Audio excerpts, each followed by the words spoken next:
All right, ready to dive deep.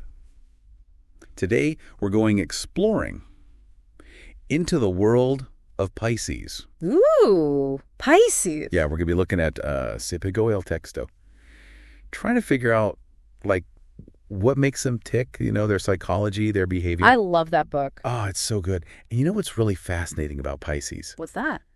It's the last sign in the whole zodiac, right? Oh, yeah, that's right. So it's like they've kind of like learned from all the signs that came before them. Absorbed all that wisdom. Yeah, exactly. And our source, it describes Pisces as like super emotional, intuitive, and spiritual. Yeah. And yeah, I've always felt like Pisces have this almost like mystical vibe. I can see that. Yeah. Yeah.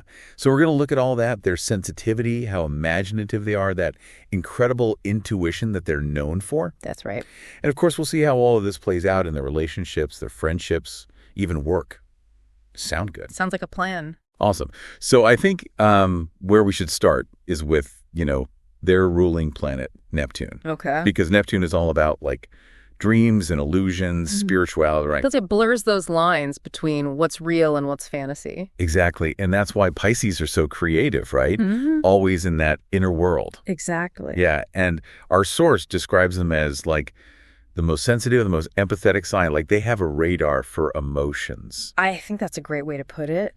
Have you ever felt that though? That like intense empathy where you're like soaking up other people's feelings? Oh, yeah, absolutely. It can be so overwhelming. The source even says, like, Pisces can feel energy shifts. They can sense those unspoken emotions. Oh. So they're not just understanding what someone is saying, they're feeling what they're feeling. Oh, wow. So imagine, right, walking into a room and immediately you can just feel the mood, Oh, yeah. the emotions just swirling. Yeah. It's no wonder Pisces can feel like overloaded sometimes. Oh. So that's like boundaries must be so important for them. Boundaries are huge. Yeah, like to protect their own energy, Absolutely. To create that separation between their feelings and everyone else's. Right. So the source has some advice, right, for how to deal with all that. Yes. Yep. Meditation, spending time in nature, like things to ground you. Grounding is so important for Pisces. It is. And it's not just about like protecting yourself from the negative stuff, right? No, it's not. It's also about like being able to experience the good stuff Right. without like getting, pulled under. Think of it this way. Oh, yeah. It's not about closing yourself off. Right. It's about having the space to truly connect with others. I like that. Yeah. From a place of strength and clarity. Yeah. Honoring your sensitivity without letting it kind of like take over. That's beautifully put. I love that. Yeah. Now, the source also talks about how Pisces have this like crazy imagination. It says they live with one foot in reality and one in the world of dreams. Which makes sense. Yeah. Again, we see Neptune here. Right. Connected to that subconscious. Yeah. Dreams, archetypes. It's all there. Pisces are storytellers, artists, visionaries. Yeah. They see the world so differently. Like their imagination it's a superpower almost. It is. It is. But there's like another side to that too, right? There is. The source mentions that this escaping into fantasy, it could be a way to like avoid dealing with reality. Especially when things get tough. Exactly. Yeah. So how do they find that balance between nurturing that imagination, but also like staying grounded? Well, remember those two fish? Oh, yeah. Swimming in opposite directions? Always. Right. That's the symbol of Pisces. Yeah. They're constantly in this struggle between the physical Yeah. and the spiritual. I'm curious about those fish though. Like what do they really represent? So the two fish, Yeah. they're the duality of Pisces' nature. They're always pulled in two directions, Okay. towards that deep inner world, Right. but also the demands of the external world. Yeah, yeah. So they crave spiritual connection, Yeah. transcendence. But then they also have to deal with real life. Exactly. Wow, it's complex. It is complex, but that's what makes them so fascinating. It does. It's like they're always trying to like reconcile those two sides. It's that constant tension between dreams Yeah. and reality, intuition and logic. It really shapes how they see the world. It really does. Yeah. So if you're listening, think about this. Okay. Do you have a strong imagination? Mm-hmm. Do you get lost in your thoughts, your dreams? Yeah.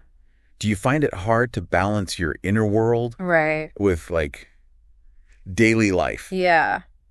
something to think about. Let's explore this together. Okay. So one thing that might help Pisces stay grounded Mm-hmm. is connecting with their body, Yeah. like through dance, movement, right. and nature. Anything that anchors them to the present moment. Yeah, to balance out that tendency to like float away. Exactly. Okay. And you know, another thing that our source talks about, that intuition. The famous Pisces intuition. Oh, yeah. It's like a sixth sense almost. It really is. They make decisions that seem like illogical, Yeah. but then they always work out. It's amazing. Have you ever felt that? Like you just knew something in your gut, Oh, yeah. even if you couldn't explain it. Like a deep knowing. Yes. Yeah. Exactly. Pisces are like tuned into that inner voice. They're so connected to their subconscious, Yeah. and they're drawn to spirituality. So the source says they often get guidance through their dreams. Oh, wow. Yeah. Like their subconscious is sending them messages. Interesting. Isn't that fascinating? It really is. And it all connects back to Neptune, right? The planet of dreams, Yeah. illusions, the unseen. Exactly. That connection to the spiritual realm. Yeah. It can be like a huge source of strength. It lets them tap into this wisdom beyond the rational. Right. But with everything, there has to be like a balance. There does. So it seems like they need to find a way to like combine that intuition with practical decision making, Right. right? They can't just rely on their gut all the time. That's true. So it's like walking a tightrope It is. between two worlds. So think about this. Do you trust your gut? Yeah. Do you? Have you ever had a dream that felt like more than a dream?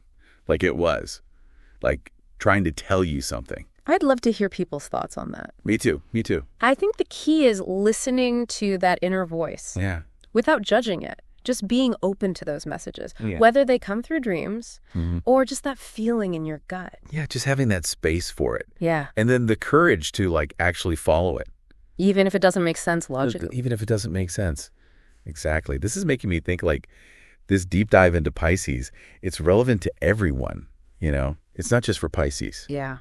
We all have that intuitive side, that connection to something bigger. It's universal, these archetypes. Yeah, and Pisces, with all the dreams, the intuition, the spirituality, it's like it's a part of all of us. Exactly. Now, Cipico Texto, it talks about how these Pisces traits, they show up in different parts of life, like love. Oh, love. It says Pisces, they look for deep emotional connection, spiritual connection. Yeah, soulmates. Yeah, it's not just about like surface stuff. Right.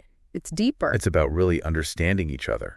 And again, that makes sense with Neptune. Right. Dissolving boundaries, merging, connecting on a soul level. Pisces want that transcending kind of love. They do.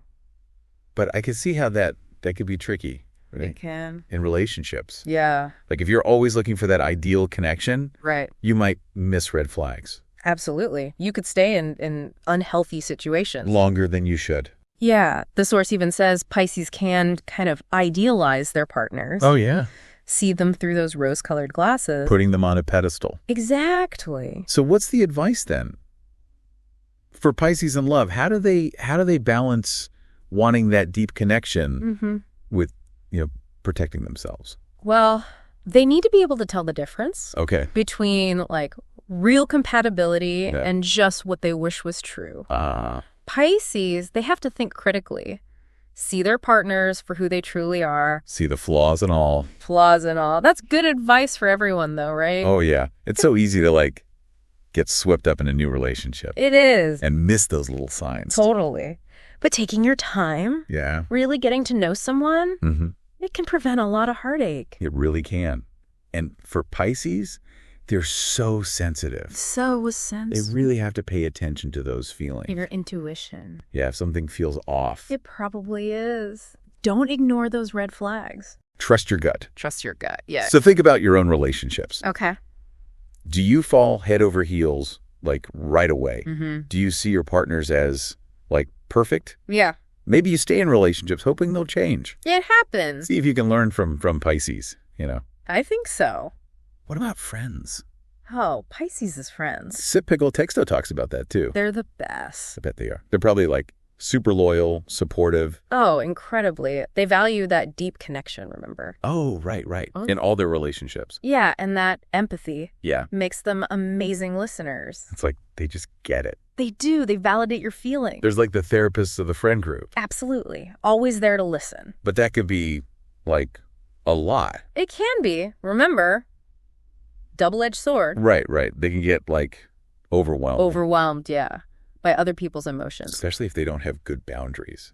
They might give a lot of advice, a lot of support, but not get it back. So Pisces, they got to remember, friendship is a two-way street. It is. They need to make sure their own needs are met. Right. That it's balanced. Balanced, yeah. This is good for all of us to remember, though. It is. Yeah. It is. It's easy to be the giver. It is. But we have to make sure we're getting that care, too. That support. You need to communicate. Yeah. Be honest about what you can give and what you can't. So think about your friendships. Okay. Are you the advice giver? The one everyone leans on? Yeah. It's great to be supportive, empathetic, It is. but you have to take care of yourself, too. Make sure your needs are being met. Sebeo Texto also talks about Pisces at work. Oh, yeah. And it suggests they do well in jobs where they can be creative. Makes sense. Yeah, where they can use that empathy. Like the arts, healing professions, anything with people. Yeah, anything where they have to understand people's needs. But what about, like, traditional jobs? The more structured ones. Yeah. How do Pisces handle those? Well, being able to connect with people, Yeah. understand their emotions, that's a plus in any job. It is. But a rigid environment, Yeah. highly competitive, Yeah. where there's not much room for creativity, Right. that could be tough. And don't forget, they like to daydream. Oh, yeah. Get lost in their thoughts. Yeah, that could be hard in a fast-paced job. A job where you have to, produce results quickly. Right. Pisces need a workplace that lets them use their strengths, Okay, yeah. where they can be creative, connect with people. Where they feel like their work matters. Exactly. This is making me think about, like, how important it is to have a job that you actually care about. Yeah. It's not just about the paycheck. Right. It's about, like, expressing yourself, Yeah. making a difference. Exactly. And for Pisces, with all that empathy, Yeah. wanting to make a difference, they need a career that feels right. Like they're calling. They're calling, yeah. So think about your work. Okay. Do you feel fulfilled? Yeah. Does it let you be creative? Connect with people? Yeah. If not, maybe it's time for a change. Yeah, maybe it's time to explore. Find something that feels more you. And remember, it's never too late to switch things up. No, it's not. It's about having the courage to follow your heart. Yeah. Find work that brings you joy. Joy, yeah. So we're getting to the end of this part of our Pisces deep dive. Okay. And I'm thinking about this idea of balance. Balance, yeah. It seems like Pisces are always, like, navigating that. They are, between their inner and outer world. Yeah. Dreams and reality. Intuition and logic. It's a journey. It is. It is. And it's a journey we all face, in a way. Right. We're all trying to, like, put all the pieces together. Yeah. The light and the shadow. Create a life that reflects who we really are. That's beautiful. It's like we're all works in progress, right? We are. Always evolving. Always trying to be better. And that's what makes life interesting. It does. That journey of self-discovery. Wow, we've really been swimming in it, haven't we? All these emotions, intuition, dreams. We have. It's been quite a journey exploring the Pisces world. It really has. And as we're kind of wrapping things up here, I keep thinking about those two fish. From Se Pegó el Texto. Yeah. Swimming in opposite directions. Always that push and pull between the real world, the physical, Yeah. and the spiritual. And it seems like that's really at the heart of it all for Pisces. I think so. Finding that balance, honoring their sensitivity, needing that alone time, Yeah. but also connecting with people. Yeah. It's how do they do both? It's a real dance. It is. Yeah. And, thinking about what we've talked about, self-care, boundaries, those are huge for them, right? Oh, absolutely. Crucial for Pisces to thrive. Yeah, they got to protect their energy. Create that space to recharge, to connect with themselves. Things like meditation, being in nature, right? Creative stuff. Those are so good for Pisces. And it's not about, hiding from the world, right? Yeah. It's about bringing those gifts, those perspectives into how they interact with people. Exactly. That empathy, the creativity, the intuition. Sharing it all, but in a way that feels, good, sustainable. Finding that sweet spot between giving and receiving, expressing who they are, but also connecting. Yeah. So as we leave our listeners to kind of think about all this, what's like the one thing we want them to take away from our Pisces deep dive? I think it's this. Embrace those things. Okay. The sensitivity, the intuition, the dreams, those are your strengths, Yeah. not weaknesses. I like that. Learn to use them. Yeah. Trust that inner guidance and share your gifts. That's beautiful. And it's a journey, right? Not like a finish line. It is. It is. Be patient with yourself. Yeah. Celebrate what makes you you. Yeah. And don't be scared to explore who you are. You might be surprised by what you find. And if you know a Pisces, value them. Their empathy, that creative spark, that different way of seeing the world. They bring something special. They really do. Yeah. So, as always, happy diving, everyone. Happy diving. And may this deep dive inspire you to explore, to appreciate all the wonders of being human.